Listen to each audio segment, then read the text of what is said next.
Nilishukuru baraza la ulama kwa sababu ni watu wasomi, ni watu wamebobea katika kuongoza na ni muda mrefu wana experience. Wakasema kwamba huyu hapa anaweza kidogo akakaa hapa, walau kidogo twende naye. Bila shaka katika fikra zao, akili zao na uzoefu wao na elimu zao walizokuwa nazo, walipitia mchakato kidogo. Amerika anahoji inakuwaje mtu anayepewa dhamana ya kwenda kusimamia masuala ya Waislamu na kutatua migogoro yao na kuwaongoza, yeye mwenyewe atokane katika jamii ambayo ndani yake kuna mgogoro ambao ameshindwa kutatua na yupo ndani ya mgogoro wenyewe.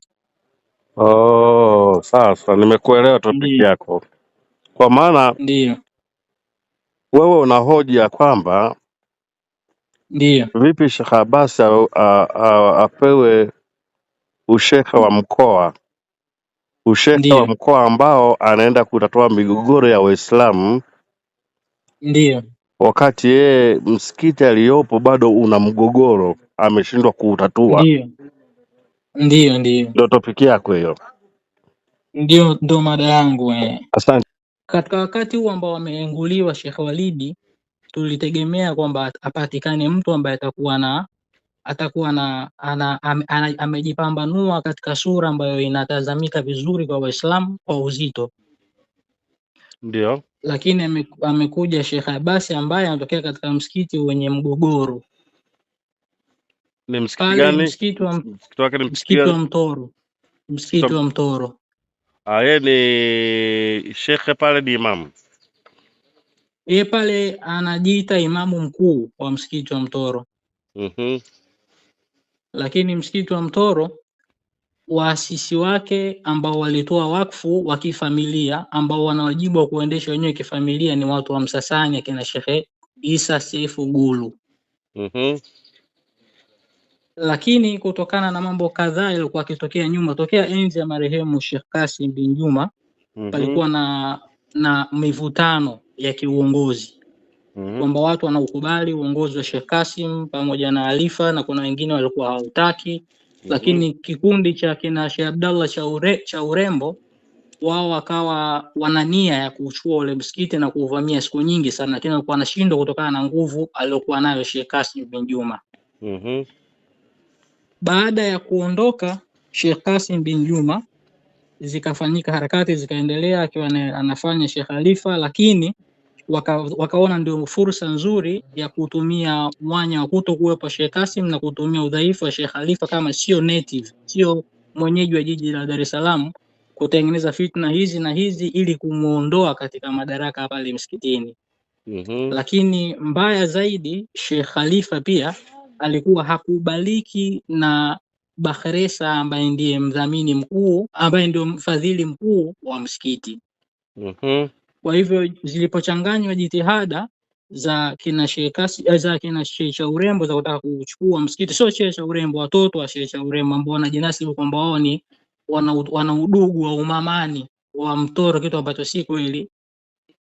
Baada ya kuunganisha zile juhudi, ndio sasa ikawa wanatumia mwamvuli na nguvu ya Bakhresa nyuma yao kwenda kufungua kesi. Wao ndio walofungua kesi ya uongozi pale msikiti wa Mtoro. Lakini ni kufahamisha jambo ambalo pengine walikuwa ulifahamu, Bwana Mwaipopo analijua vizuri sana, na marehemu Msopa, Hussein Msopa, na kuna mtu mmoja anaitwa Sadiki Godigodi, haya mambo anajua vizuri sana. Wao walishiriki kwa kuchukua fedha pande zote mbili. Kuna wakati mgogoro wa Manji ulitokea na upande wa Bakhresa kwa mtu Ibrahim Khamisi kwa katibu wa msikiti, walikwenda Mwaipopo na Msopa akachukua pesa kwa Manji ya kwenda kukodisha makundi ya watu kuja kufanya vurugu msikiti wa Mtoro. Wanakwenda pale na magari, malori, yule makosta, yule Mwaipopo anajua vizuri sana ukimuuliza.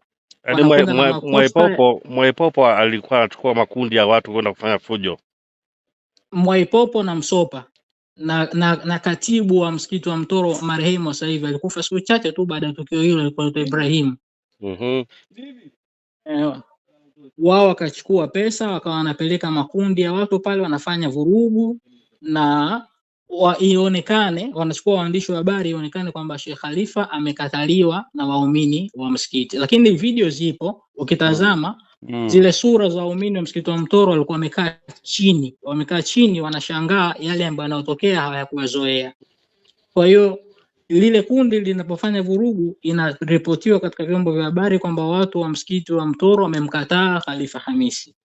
Kwa hiyo ikaenezwa vile propaganda, wanasema usalama wa taifa na hivi, lakini yaliyokuwa yanafanyika Mtoro ilikuwa ni harakati za kupinga. Anasema usalama wa taifa nani? Tuhuma wanazusha wale viongozi ili ienee kwa waumini hivyo waamini kwamba Khalifa ni usalama. Alafu pia wakatengeneza mipango ya kusema kwamba Sheikh Khalifa aliiba nondo za msikiti, akaenda kujenga nyumba yake ya gorofa Magomeni. Maana Sheikh Khalifa nyumba ya gorofa Magomeni pale Daybreak.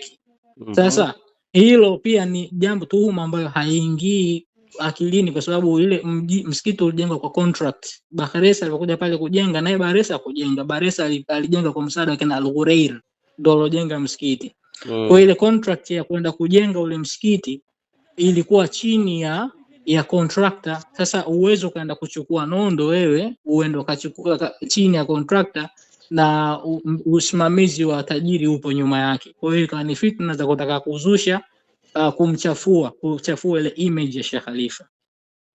Akajaribu kurudi mara kadhaa pale, majaribio mengi yalishindwa. Jaribio la kwanza lilikuwa mwaka 2003 ambalo Bakhresa alikwenda mwenyewe binafsi akamfuata Sheikh Khalifa msikitini baada ya dhuhuri, akamwambia wewe ondoka hapa msikitini. Sheikh Khalifa akamwambia wewe uwezo kaniondoa msikitini. Bakhresa akamwambia mimi serikali yote iko mikononi mwangu, iko mfukoni mwangu. Sheikh Khalifa akamwambia wewe hauwezi kuwa. Anasema hivyo nani? Bakhresa. Anamwambia Sheikh Khalifa kwamba wewe msikiti huo upo mikononi, serikali yote kwa mfukoni mwangu. Wakati anasema hayo maneno, wewe uliyapata vipi? Ulikuwepo ama ulisikia kwa mtu? Haya maneno anasema mwenye Sheikh Khalifa, na kuna mtu mmoja anaitwa Athumani, ni mtu wa Msasani, naye akiwepo katika maneno hayo, na marehemu katibu anaitwa Ibrahim Hamisi. Haya ni maneno ya wani wazi kabisa, maneno ya hakika na watu wengi wanafahamu. Sasa baada ya pale yeye Sheikh Khalifa anasema wakati anatoka kuna mtu mmoja anaitwa Hussein Yanga, ni mtu wa Kariakoo. Yule Hussein Yanga akampiga ngwara Sheikh Khalifa katika msikiti, katika ngazi ya msikiti, akaanguka akavunjika mkono.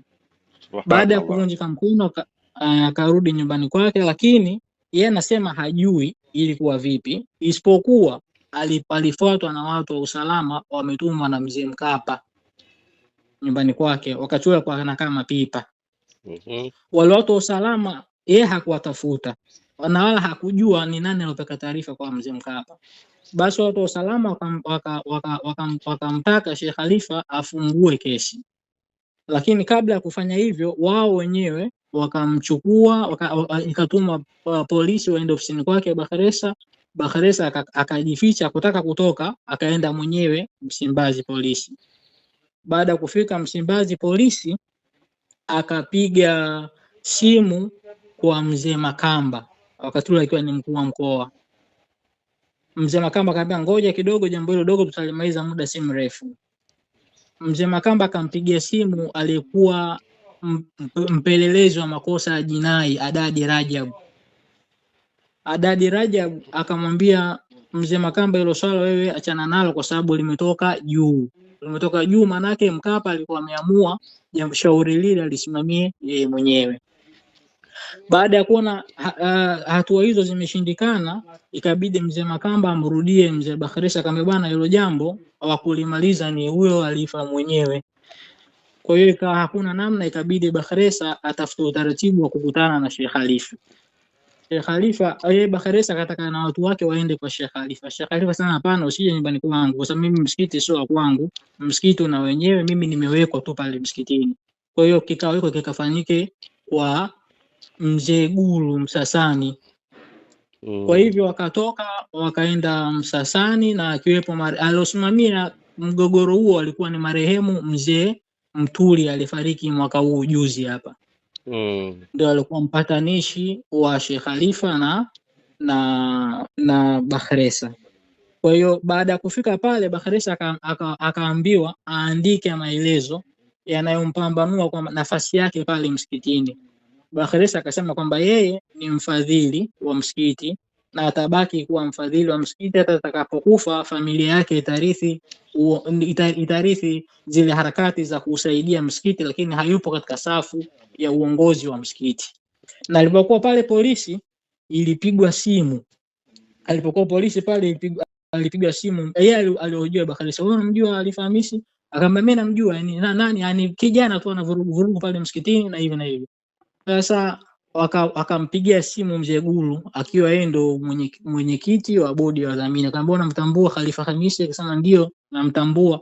Ni nani? Akamwambia yeye ni katibu wa baraza, katibu wa bodi ya wadhamini wa msikiti na ni naibu imamu mkuu wa msikiti wa Mtoro. Kwa hivyo baada ya kufanyika hivyo ndio yakaja mambo mengine kwenda katika kikao, na Bakhresa akaandika namba karatasi yake mpaka hivi leo ipo kwamba yeye ni mfadhili wa msikiti na hatohusika na jambo lolote la pale, isipokuwa tu atakuwa yeye kazi yake ni kusimamia uendeshaji wa msikiti, kulipa umeme, kulipa usafishaji na nini, na kazi hiyo itarithiwa na familia yake. Lakini Bakhresa hakuridhika na jambo lile la yeye kwenda polisi, maana alitumia masaa mengi na hakuwahi kupelekwa polisi na mtu yoyote kabla ya hapo. Kwa hivyo yakawa amebaki na ile ghaidh katika nafsi yake, na ndio akaanza sasa pale majaribio mengine ya kutuma makundi ya watu kwenda kufanya vurugu. Mambo hayo yalishirikiwa na watu wengi, wakiwemo pia na kikundi cha Maanswari. Ponda alihusika kwa nafasi kubwa sana katika kushirikiana na marehemu Ibrahim Khamisi aliyekuwa ni katibu wa msikiti, na Ibrahim Khamisi alikorofishana na shekhi baada ya ughushi saini ya msikitini pale kwenda kuchukua fedha msikitini. Sasa story ni ndefu sana. Nachokitaka tu ugusie kuhusu mkuu wa shekhi wa mkoa sasa hivi Abasi. Aliingia vipi hapo? Abasi alikuwa hapo pale msikiti wa Mtoro wakati akiwa bado ni mdogo, akienda pale akifundishwa kusoma hutuba, na alikaribishwa pale na kufadhiliwa na kina Mzahawa au Mzee Gulu, watu ambao ni watu wa Msasani.